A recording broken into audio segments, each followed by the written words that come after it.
అందరికీ నమస్కారం. Welcome to Telugu variety. ఎంతో మందిని తన నటనతో, తన కామెడీ టైమింగ్‌తో నవ్వించిన నటుడు ఫిష్ వెంకట్ కన్నుమూశారు. కిడ్నీ సంబంధిత వ్యాధితో గత కొంతకాలంగా బాధపడుతున్న ఆయన హాస్పిటల్‌లో చికిత్స పొందుతూ తుది శ్వాస విడిచారు. 2 కిడ్నీలు డ్యామేజ్ కావడంతో డయాలసిస్ కోసం కొన్ని రోజుల క్రితం బోడుప్పల్‌లోని ఓ హాస్పిటల్‌లో చేర్పించారు కుటుంబ సభ్యులు.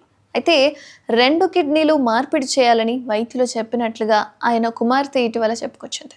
ఇక వైద్య సేవలు పొందలేని దీనస్థితిలో ఉన్నామని, దాతలు ఎవరైనా ఉంటే సహాయం చేయమని వేడుకుంది కూడా. ఇక ఈ సమయంలోనే కొద్ది రోజులకే ఫిష్ వెంకట్ ప్రాణాలు కోల్పోవడంతో కుటుంబ సభ్యులు కన్నీరు మున్నీరవుతున్నారు. ఇక ఫిష్ వెంకట్ అసలు పేరు మంగళంపల్లి వెంకటేష్. కాగా ముషీరాబాద్ మార్కెట్లో చేపల వ్యాపారంతో ఫిష్ వెంకట్గా గుర్తింపు తెచ్చుకున్నాడు ఆయన. అయితే ముషీరాబాద్లో నివాసం ఉంటున్న ఆయన నటుడు శ్రీహరి ద్వారా సినీ ఇండస్ట్రీలోకి ఎంట్రీ ఇచ్చారు. డైరెక్టర్ వివి వినాయక్ ఆయన్ను నటుడిగా పరిచయం చేశారు. ఫిష్ వెంకట్ 100కు పైగా చిత్రాల్లో హాస్య నటుడిగా, క్యారెక్టర్ ఆర్టిస్ట్గా సినీ ప్రియులను అలరించారు. ఆది, దిల్, బన్నీ, అత్తారింటికి దారేది, డీజే టిల్లు లాంటి పలు హిట్ చిత్రాల్లో నటించి మంచి గుర్తింపు తెచ్చుకున్నారు.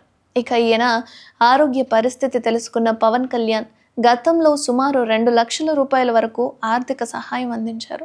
ఇలా ఆర్థిక ఇబ్బందులు, అనారోగ్య సమస్యల కారణంగానే సరైన చికిత్స తీసుకోలేక ఫిష్ వెంకట్ మరణించారని తెలుస్తోంది. ఇక ఫిష్ వెంకట్ మరణం ఇండస్ట్రీకి తీరని లోటని పలువురు పేర్కొంటున్నారు.